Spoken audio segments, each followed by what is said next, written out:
Capítulo 3, versículos 16 y 17. Cuando lo tenemos, amén, decimos amén. ¿Lo tenemos? Amén. Segunda de Timoteo, capítulo 3, versículo 16, dice así la bendita y poderosa palabra del Señor. ¿Cuántos dicen amén? Amén. Toda la Escritura es inspirada por Dios y útil para enseñar, para redarguir, para corregir, para instruir en justicia, a fin de que el hombre de Dios sea perfecto, enteramente preparado para toda buena obra. Amén. Oramos. Padre amado, en el nombre bendito de Jesús te damos gracias por este hermoso pueblo que tú has convocado. Aún te rogamos por la vida de mis amados, los que no han podido llegar por diferentes situaciones. Oramos por su situación, mi Señor. Ahora te rogamos la gracia para poder hablar tu palabra y la gracia para poder oír, Señor amado, el sabio consejo que tú ya tienes predestinado para con este remanente escogido por gracia. Te ruego, Padre, que nos hables claro y sencillo y que tu sabiduría sea notoria, mi Señor amado. Habla que tu pueblo oye. Nos encomendamos en tu nombre y con la autoridad que nos has dado. Atamos y reprendemos toda fuerza del mal y en tu nombre que sea derramada toda bendición en el nombre de Jesús. Amén y amén. ¿Y cuántos le dan la gloria a Dios? Gloria a Dios. Gracias, mi Señor. Tomen asiento, mis amados.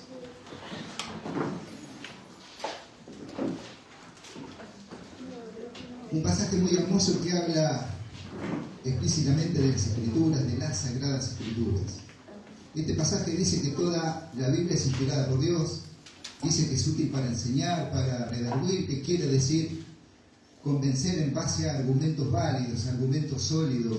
Eso es redarguir. Dice para corregir, para instruir en la justicia de Dios y no en la justicia de este mundo. Ahora, ¿cómo considerar la Biblia como la máxima autoridad? Sabemos, nosotros los cristianos tenemos como máxima autoridad la palabra del Señor. Ahora, la autoridad de la Biblia tiene su origen en Dios, por lo tanto, no es terrenal, es divino, es de lo alto, es de los cielos. Nosotros no somos de la tierra, por lo tanto, no es nuestro único alimento.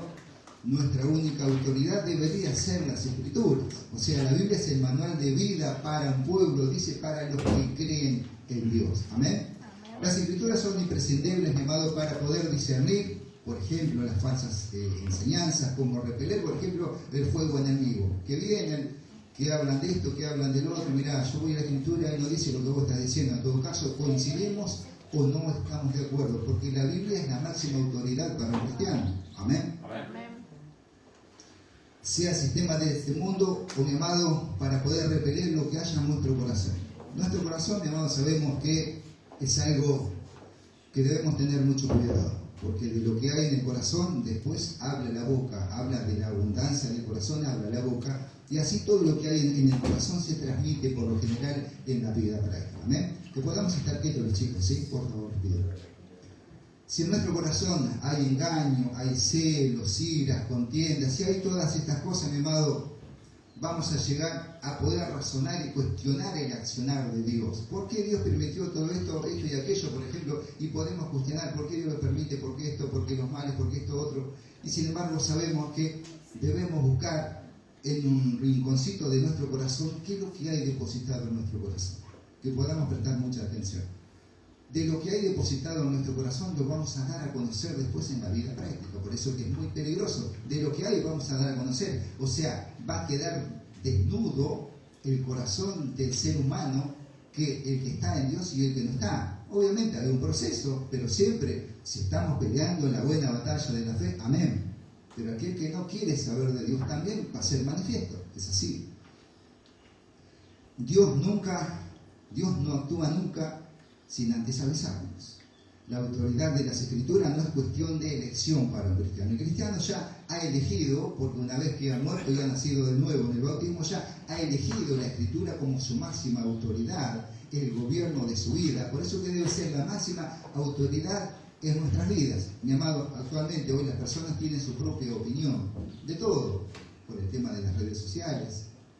¿Cuántos tienen su propia opinión de todas las cosas? Pero nosotros no debemos tener la opinión de lo que dice el mundo, que está plagado de opinólogos. Nosotros debemos tener la honorable opinión de Dios, que es a través de las Escrituras, ¿sí?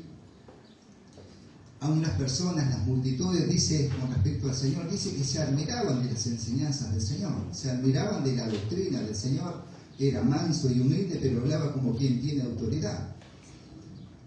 Mateo 7:28 dice: cuando terminó Jesús estas palabras, la gente se admiraba de su doctrina porque les enseñaba como quien tiene autoridad y no como los escribas. Obviamente los escribas por ahí hablarían de la ley, hablarían de las antiguas escrituras, pero Jesús hablaba de una manera diferente. Mirá, es dócil, es manso, es humilde, pero de lo que habla no se vuelve atrás de lo que habla, de lo que dice no se retracta de lo que dice, por eso que tiene autoridad. Y Jesús fue el primero en enseñarnos, mi amado, que todo el Antiguo Testamento es palabra autorizada para el pueblo de Dios. Porque dice que del Antiguo Testamento nosotros debemos sacar enseñanzas. Amén, ¿estamos de acuerdo en esto? Amén. Por eso que además de que en ella habló de él, o sea, el Señor les estaba enseñando al pueblo que las antiguas escrituras están hablando de mí.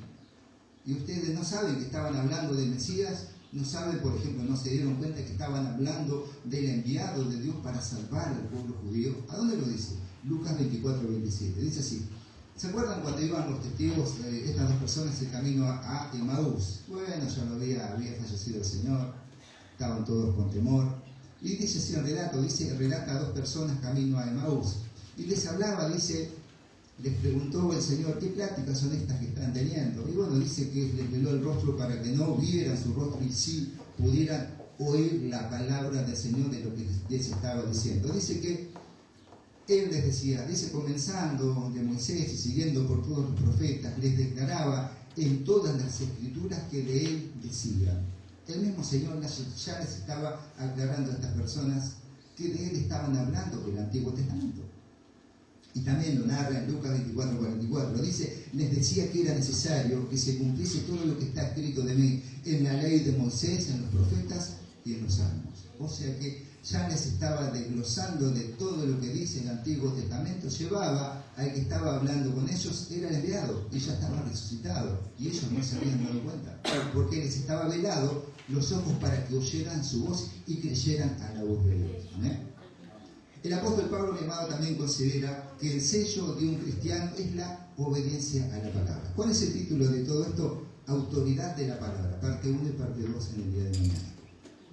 El apóstol Pablo considera que el sello de un cristiano es la obediencia a la palabra. No hay otra autoridad dada por Dios para un hijo de Dios que no sea la Biblia, las Escrituras.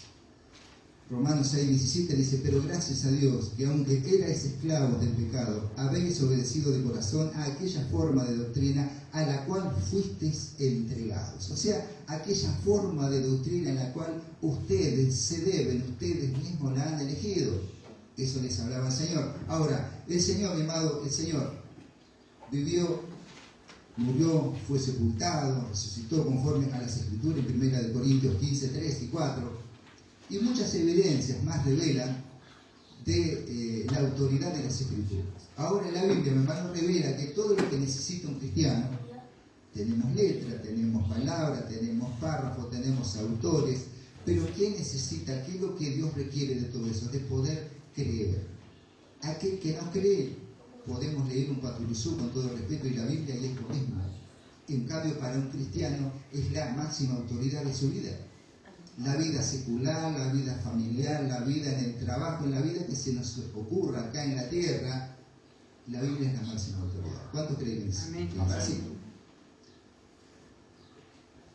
Su Espíritu Santo, mi amado, ilumina nuestras conciencias. Al leer la Biblia, el Espíritu Santo nos alumbra, nos hace saber que este es el libro que nosotros debemos indagar.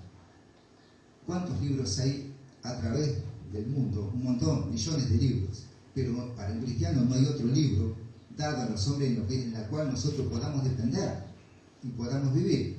Ahora, mi amado, ¿por qué debo obedecer a la palabra? Ahora, ¿por qué yo le debo obedecer? Si Dios es mi Dios, escuche, si Dios es mi Dios, yo le creo y le obedezco. Así de sencillo, así al menos debería ser. Si yo creo en alguien que a mí me representa, yo le debo creer. Por lo tanto, mi vida depende de lo que yo estoy creyendo. ¿En quién estoy creyendo? ¿En un libro más del mundo o en el libro de los libros? Por eso es Biblia, ¿sí? Mi amado, si no tuviéramos una ley nosotros, ¿qué hace que por lo menos podamos convivir en una sociedad.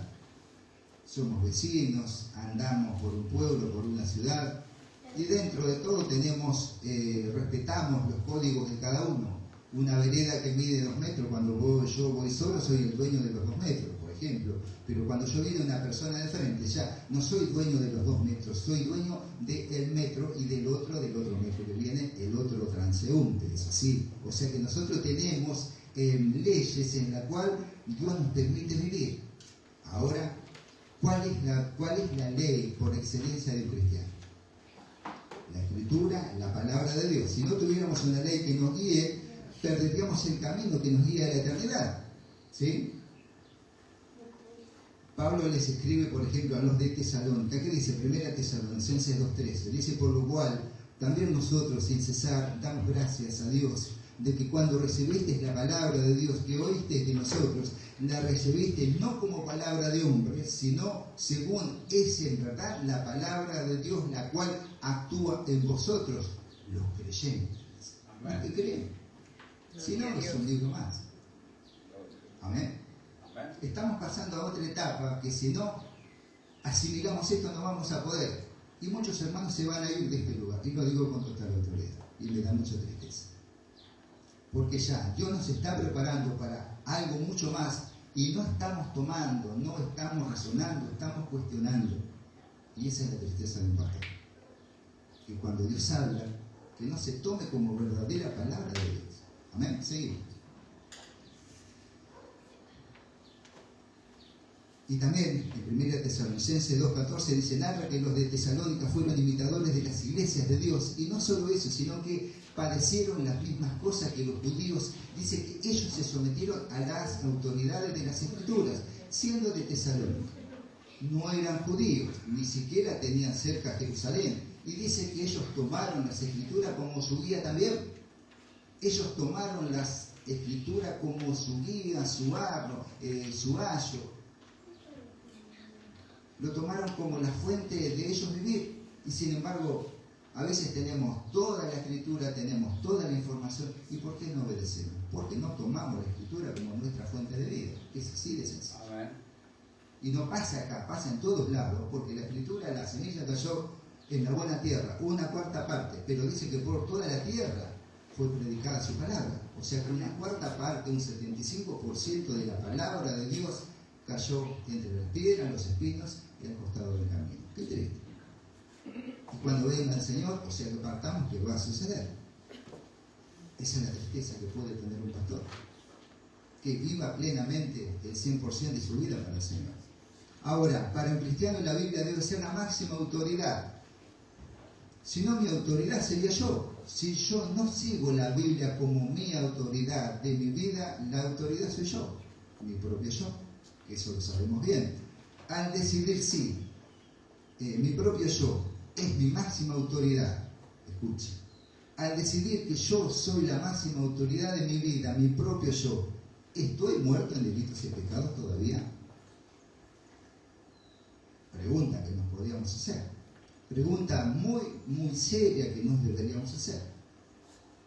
Si decimos que tenemos un corazón nuevo, que decimos nosotros cuando nos bautizamos, debemos llenarlo de toda información de la autoridad de los cielos, es decir, de su palabra. ¿Estamos de acuerdo en esto? Por eso que su palabra nos revela, mi amado, a través de que uno está empapado con las Escrituras, Dios le va a revelar cuando es una falsa enseñanza, cuando es una falsa, una palabra que no es conforme a Dios. Nos va a dar un discernimiento, nos va a orientar a vivir conforme a Dios la Escritura. Nos va a reprender, nos va a disciplinar, a redarguir, nos va a dar todos los conceptos en base a la Biblia. Es así. Si vivimos y damos testimonio conforme a las Escrituras, estamos testificando que es de parte de Dios. ¿Estamos de acuerdo en esto? ¿Dónde lo vemos? Por ejemplo, Mateo 4, del 1 al 11. Relata cuando Jesús fue tentado por Satanás. Muy conocido el pasaje. 3 veces. Para no hacerlo tan largo, lo parafraseamos. Primero dice que no solo de pan vivirá el hombre. Después dice: tírate desde la parte más alta del pináculo, que tus ángeles te sostengan. Y dice que le mostró Satanás todos los reinos del mundo y su gloria. O sea, 3 tentaciones que tuvo el Señor de parte de Satanás a ver si caía en alguna, y sin embargo el Señor no cayó. En los 3 casos el Señor le contestó con la máxima autoridad que son las Escrituras. Lo vemos. Dice, escrito está, en la primera. Escrito está, no solo de pan vivirá el hombre, sino de toda palabra que sale de la boca de Dios. Segundo, dice que escrito está también, no tentarás al Señor tu Dios. Y en la tercera, escrito está también, no, o sea, vete Satanás, escrito está el Señor tu Dios, a él adorarás y a él solo servirás. Se refería a él. O sea que él usó las Escrituras como máxima autoridad para repeler el ataque del enemigo. Gloria a Dios. Y si somos su cuerpo, ¿no debemos hacer lo mismo? Amén. ¿Y por qué el cristiano que dice cristiano no obedece? ¿Por qué no obedece? ¿Es cristiano? ¿Saben por qué estamos hablando de esto? A veces, primeramente baja a mi corazón. ¿Estamos en el Señor verdaderamente? Congregar puede ser el principio de algo, amén. Acá venimos a buscar información y después en la calle, fuera de la iglesia, llevamos a cabo la vida que nosotros decimos que estamos creyendo. ¿Es así? Examinemos, mi amado, que la ley gobierna nuestro corazón, si no, debemos examinar que la palabra de Dios gobierna nuestro corazón, si no, no podremos convencer a nadie.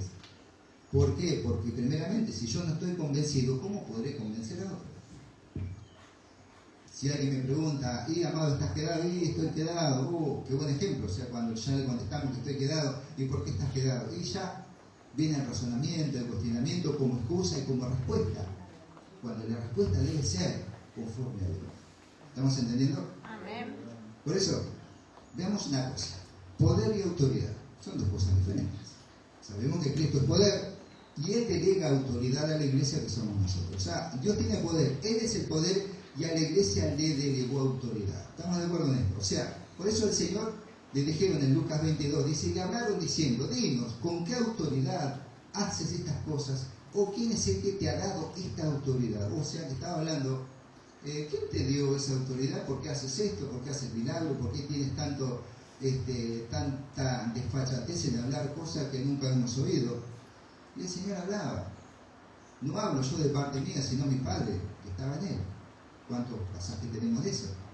Dios el Padre le había delegado autoridad a su Hijo. O sea, cuando ella había resucitado, en Mateo 28, 18 dice, y Jesús se acercó y les habló diciendo, toda potestad me es dada en el cielo y en la tierra, dice. Por lo tanto, id de hacer discípulos a todas las naciones, bautizando, dice, enseñando que guarden todas las cosas que os he mandado. O sea, Él había cumplido las Escrituras, se había sometido a la autoridad del Señor, había ido a la cruz, todos sabemos. Y después ya dice, toda potestad me ha sido dada en los cielos, en la tierra, después dice en otro pasaje, y debajo de la tierra. En esa autoridad nosotros debemos estar, si creemos en lo que dice la Biblia, si no, no. En Lucas también 10:19 dice, os doy potestad de pisar serpientes y escorpiones y sobre toda fuerza del enemigo y nada dañará. Y también dice el versículo 20, pero no os regocijéis de que los espíritus se os sujetan, sino regocijaos de que vuestros nombres están escritos en el libro de la vida. No nos regocijemos que podamos hacer milagros, no nos regocijemos que podemos atar y reprender demonios o de curar enfermos, aún de levantar muertos. Que podamos preocuparnos que nuestros nombres estén escritos en el libro de la vida. Porque resucitar un muerto, curar un enfermo, o de poder hacer algo sobrenatural, lo hace Dios.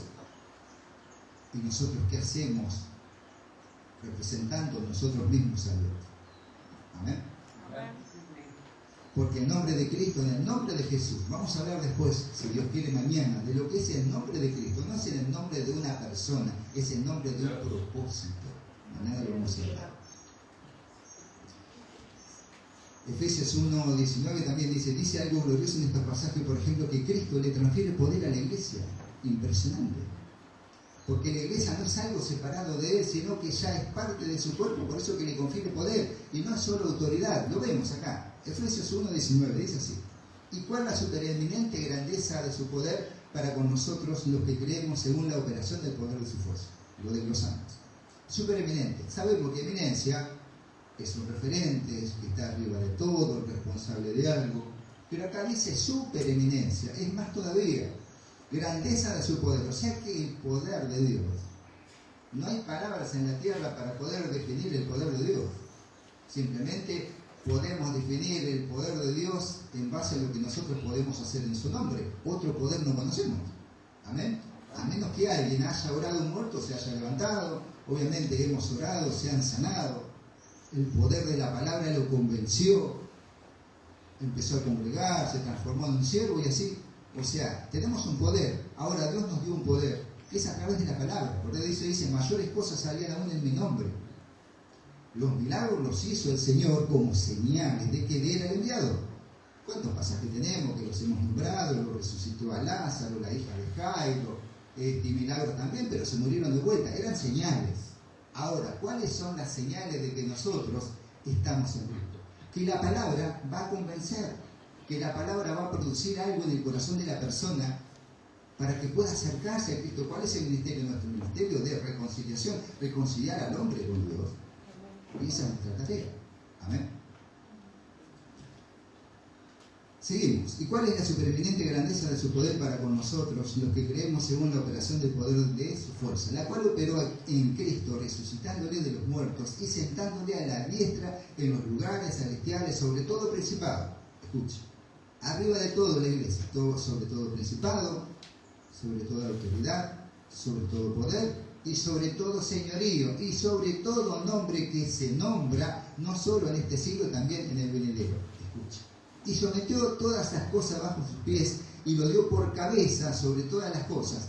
Cabeza de todas estas cosas que estuvimos nombrando, dice, a la iglesia, la cual es su cuerpo. Y dice, la plenitud de aquel que todo lo llena en todo. O sea que la iglesia es la plenitud de Cristo. ¿Dónde se diferencia la cabeza y el cuerpo y las extremidades? ¿Sabe lo que es algo pleno? ¿Sabe lo que es plenitud? No se diferencia Cristo con la iglesia ni la iglesia con Cristo. La iglesia es la cabeza de todo principado, potestad, dominio y reino. La iglesia de Cristo. Ahí estamos nosotros. ¿Lo cree esto que estamos hablando? Gloria a Dios. Ya no se diferencia la cabeza de Cristo, porque ya es una plenitud en Él. Juan 15:7 dice, si permanecéis en mí, dice, o sea, si permanecen en Él, en Cristo, tenemos este supereminente grandeza de su poder. Una persona, mi amado, que no conoce o no reconoce a Cristo como su Señor, tendrá únicamente autoridad sobre su familia, su casa, sus hijos, pero no tiene autoridad espiritual. Amén. Pero no tendrá autoridad en el plano espiritual, por ejemplo. Podremos orar por los enfermos, reprender demonios, podrá predicar, no sé, fundar iglesias, pero si Dios no está en el asunto, será en vano, porque no tiene el respaldo de la parte espiritual. ¿Entendemos esta parte? Lo que quiere decir es que si no tenemos la vida de Cristo en nuestra vida a través del bautismo, para empezar, debemos, o sea, nacer de nuevo, le dijo a Nicodemo, porque ya estaba muerto espiritualmente, para poder arrancar a tener una autoridad con respecto a estar en Cristo, de tener autoridad según Dios. No tendremos poder ni autoridad legítimos para actuar si no arrancamos con la nueva vida. Podremos orar, amén, pero viene el arrebatamiento. ¿Y qué va a pasar? No lo sé. Solo Dios y la persona lo saben. Yo solo sí sé que estando, trabajando para el Señor, viene el Señor y yo me voy. Y todos los que estén trabajando para el Señor también. ¿Cuántos dan gloria a Dios? Ejemplo, mi amado, hacer discípulos, enseñar, bautizar, predicar. Si no tenemos autoridad, o sea, esta clase de autoridad, no podremos hacer estas cosas, no podremos hacer discípulos, enseñar, bautizar, predicar, porque el mismo Señor lo dice en Mateo 28:18. ¿Qué dice? Y por todas las naciones predicar el Evangelio, enseñando, discipulando, bautizando. Pero dice, toda potestad me ha sido dada, dijo el Señor. Ahora, ¿estamos en la potestad del Señor? ¿Estamos en la autoridad de Cristo? Esa es otra historia.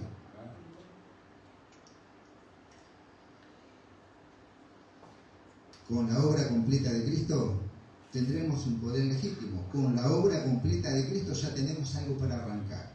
Cristo ya murió, fue a los cielos, envió el Espíritu Santo. Quedó una mesa servida. Quedó la carta para servirse. ¿Qué quieres? Todo lo tienes, porque yo ya he pagado un precio. Amén. Con la obra completa de Cristo tendremos poder y autoridad legítimo, tendremos algo real y soberano sobre todas las cosas.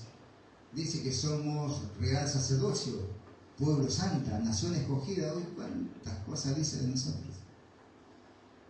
Entonces, mi amado, es cuestión de en qué estamos nosotros trabajando, creyendo que estamos de parte de Dios. O sea, podemos predicar el Evangelio, por ejemplo. Podemos predicar el Evangelio, que es un poder sobre el sistema del mundo. El Evangelio es un poder sobre el sistema del mundo, sobre el pecado, sobre toda cosa mortífera, sobre la carne.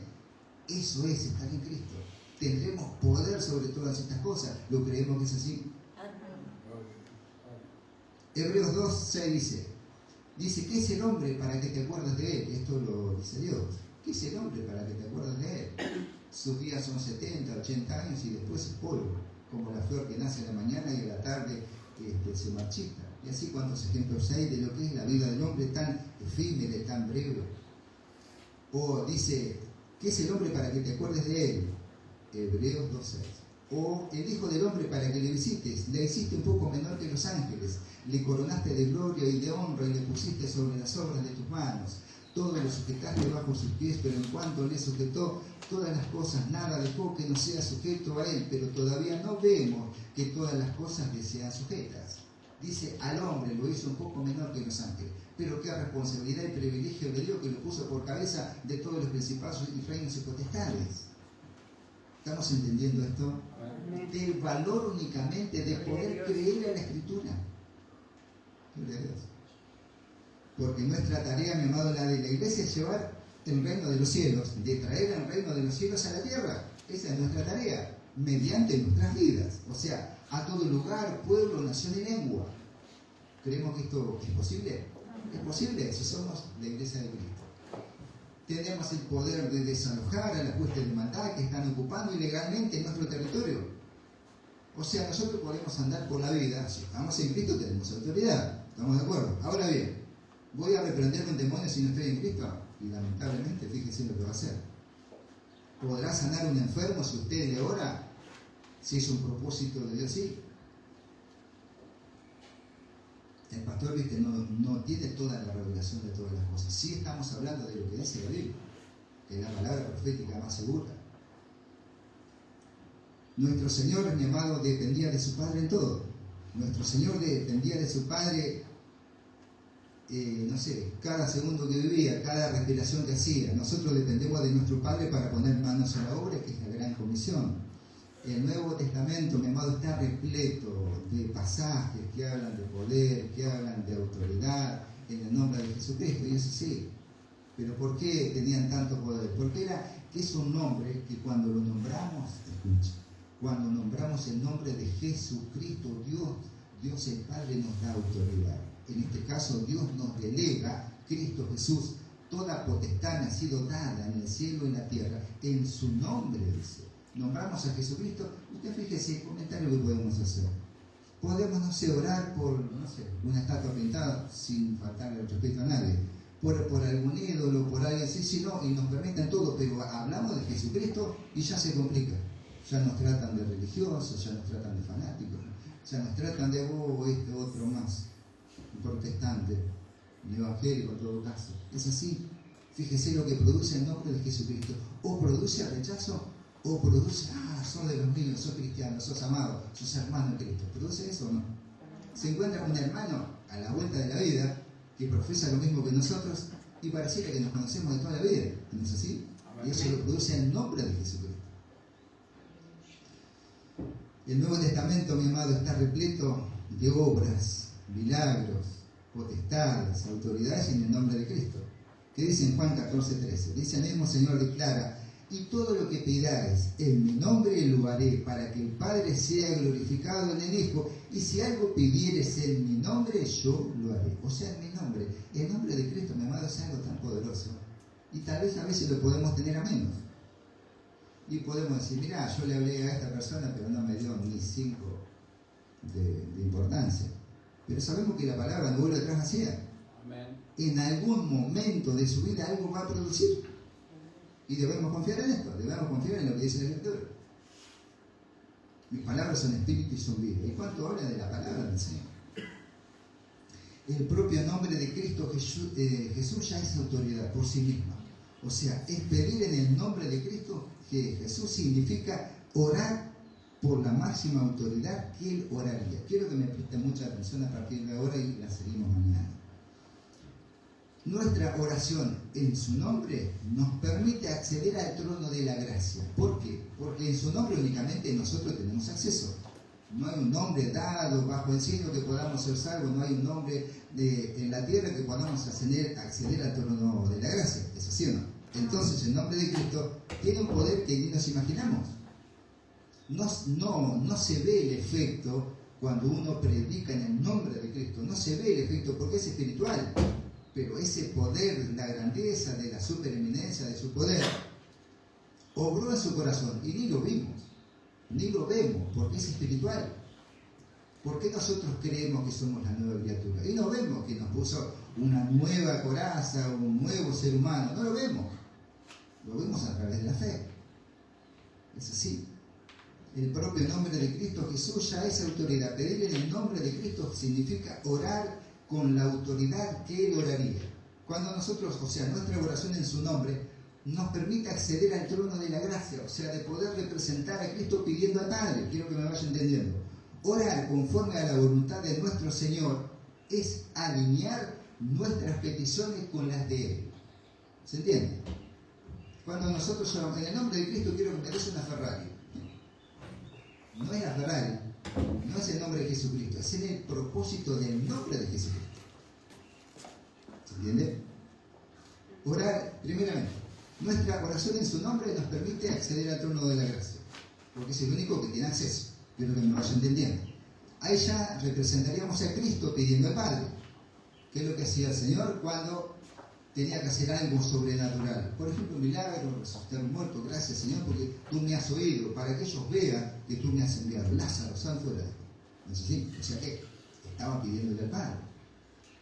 Segundo, orar conforme a la voluntad de nuestro Señor. O sea, alinear el propósito de nuestra oración, alinear con el propósito de Él. ¿Estamos entendiendo?